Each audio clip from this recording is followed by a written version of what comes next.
What's up everybody, I'm Seth Fowler and today I'm doing something a little bit different than usual because today I'm actually unboxing a brand new camera. The reason I wanted to unbox this camera is because over the last couple years I've gotten a lot of questions about how to get into YouTube and what sort of equipment you would need. And usually when you're getting into YouTube, you're not sure exactly how far you can make it and you don't want to break the bank on some crazy expensive equipment that you might not even be using in the next couple months. And so what I wanted to do was show you one of the best options available for beginner YouTubers or vloggers and pick up the latest Canon Powershot G7X Mark III. I also really wanted to grab this camera and try it for myself because I'm looking for a small sort of pocketable vlogging camera that I can bring with me everywhere. So I grabbed this camera on Thursday, August 1st when it dropped on Amazon for, I believe, $750 US. So like I said, this is the latest Canon Powershot G7X. This is the Mark III version, which replaces the outgoing Mark II version. And even though the Mark II version is cheaper now because of course the Mark III version is out, I really felt like some of the things that Canon added to the Mark III made this version worth it. So without further ado,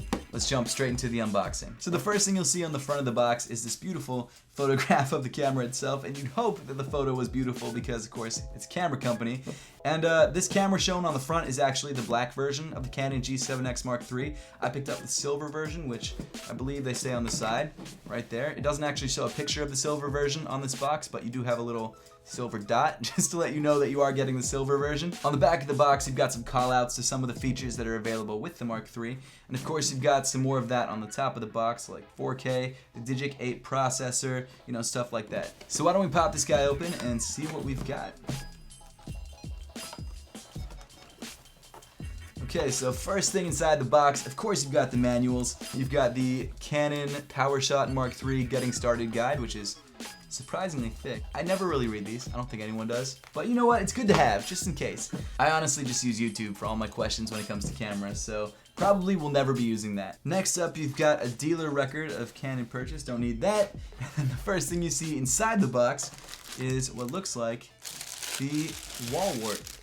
I really like wall chargers like this because they have their own little flip out power prongs right there, so it's really easy to keep everything together. And then next up in the box, you've got what looks like your battery, your tiny little battery. I don't know what the battery life on this camera is, but I mean, it's not the biggest battery in the world. It looks like it's 3.6 volts, 1250 milliamp hours. Why don't I actually throw this on the charger right now, just so we have some juice for when we actually pull the camera out. Give me 1 second. And then next up, we have what looks like, yes, it is the camera itself. Look at that. I love that silver color. I think they did a great job with this color scheme. That's awesome. Oh, and of course, you've also got a little strap if you use that. I don't really use the strap. I have some straps that some of my friends made me. So here it is, the Canon Powershot G7X Mark III in this brand new silver and black color.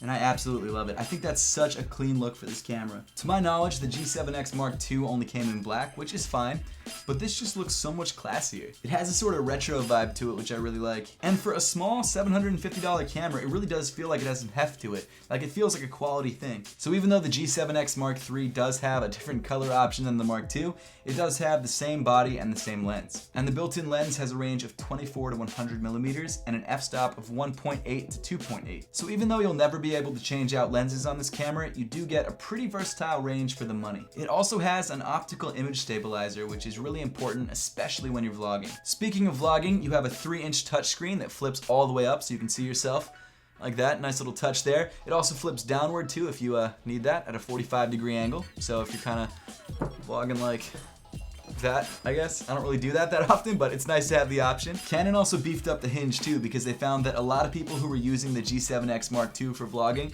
were holding it like this from the screen, which I think is kind of nuts. And of course, that's just not a great place to hold this camera because holding anything from a moving hinge just puts a lot of stress on a hinge that doesn't usually go through that kind of stress. So if you're planning to use this camera in handheld mode like this, hold it from the sides if you can. Or if you want, you can use a little portable stand. I use this Manfrotto ball head tripod, which is a little tiny guy that I prefer to use over those, what are they called, the ball joint ones, because it's a little bit more stable and you still have a lot of movement options because you've got the ball head.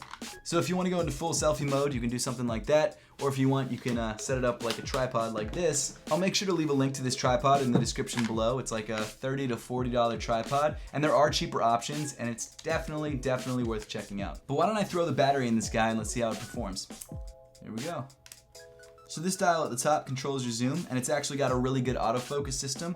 It's not face detection autofocus, it's actually contrast autofocus, which unfortunately isn't as nice as face detection, but it still works fine, especially if you're vlogging. So one of the best new additions of the G7X Mark III is that they actually added a 3.5mm mic input, which they didn't have on any of the previous G7Xs, which is obviously a huge addition and really changes up the game because the built-in mic on this camera isn't bad, but when you can add something like an external mic like this Rode Video Mic Pro, it really increases the audio quality of your videos. So you can just plug in the mic like this, which is great, and you've got your external audio just like that. But here's the one problem with this camera.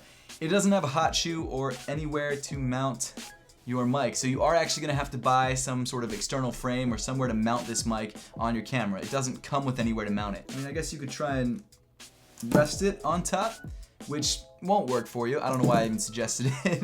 Or if you're really crazy, you could try and hold it and film like that. That's a dumb idea, don't do that. But you can buy a cheap or small frame to mount this mic on your camera on Amazon, or maybe even a smaller mic that won't be this crazy and unwieldy on your tiny G7X Mark III. But I love the fact that Canon added this 3.5mm mic input. It really changes up the game. It does kind of suck that there's no way to mount a mic, but again, it's not a huge deal. The only other omission is that there isn't actually a headphone jack. So unfortunately, you can't listen back to anything you've recorded with headphones, at least not through the camera. You can, of course, transfer the data over to your computer and listen to it with headphones that way, which is usually the way that you would do it. But just so you're aware, there is no headphone jack on this camera. But now we get to the main reason that I picked this camera up and the main thing that I'm excited about with the G7X Mark III, and that's the uncropped 4K. The G7X Mark II could flat out just not record 4K video. It could only record 1080p, whereas the G7X Mark III can actually record in uncropped 4K at 25 or 30 frames per second. So now let me show you some 4K B-roll clips to give you an idea of the quality of this camera's video.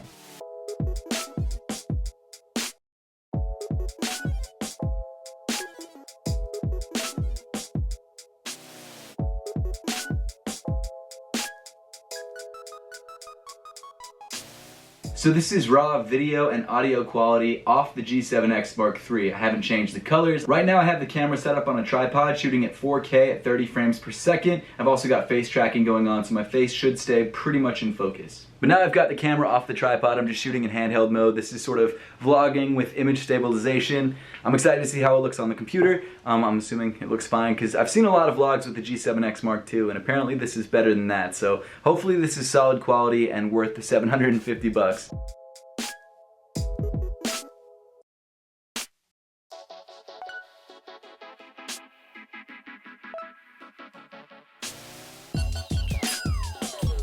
Now unfortunately, the 4K video clips that you can record on this camera are limited to 10 minutes at a time, so you can't record anything longer than 10 minutes, at least not in 4K. But I mean, if you're just vlogging, you're probably only going to be capturing clips that are maybe a minute or two long at a time, so that really shouldn't be a problem for you. And if you're recording longer form video, like I'm recording right now, you just have to remember that the camera can only record 10 minutes at a time, and you'll have to get up and hit record every 10 minutes. Now, if recording length is more important to you, or video quality isn't as important to you, you can record 1080p up to 30 minutes, and you can record it between 30 to 50 frames per second or 60 frames per second. And one of my favorite features on this camera that I also actually have on the Sony a7 III that I'm recording with is you can record slow motion at 120 frames per second and play it back in slow motion on your camera. You don't realize how useful that feature is until you look back at some of the B-roll that you filmed in slow motion and everything just looks like a movie. It's crazy. Another big bonus about the G7X Mark III that I personally probably will not use, but I know a lot of other people are very excited about, is live streaming directly to YouTube from the camera.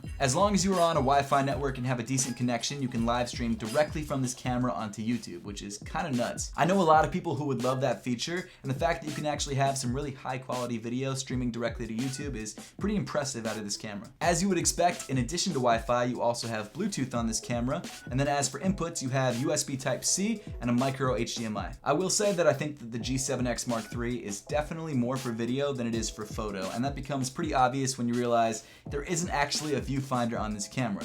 There is, however, a pop-up flash, not that you'd ever use that, but is there if you need it. But unfortunately, the only way to see what's going on through the lens is by looking at the touchscreen on the back of the camera. It does, however, come with a 20.1 megapixel 1-inch sensor, so you will get decent photos out of this camera if you do decide to use it for photos, but again, I'd really prefer to use this for the video. Oh, and for you Instagram TV users out there, the few of you that there are, this camera does have the option to record vertical video. It doesn't sound that crazy, but the fact that you don't have to move the files from the camera to your computer and then turn them in some sort of video editing software is kind of a nice touch. You've got your 2-tiered dial on the top right-hand side of the camera to change between different modes. You've got your on and off button. You've got your lens zoom in and out. You've got your photo shutter button. On the back side of the camera, you've got a few buttons, including your control dial, your record button, your playback button, and then also your menu button. As for menus, you do have a good amount of options when using this camera, and you will learn how to use these options better the more that you use the camera. I'm personally really excited about the Canon Powershot G7X Mark III because for me,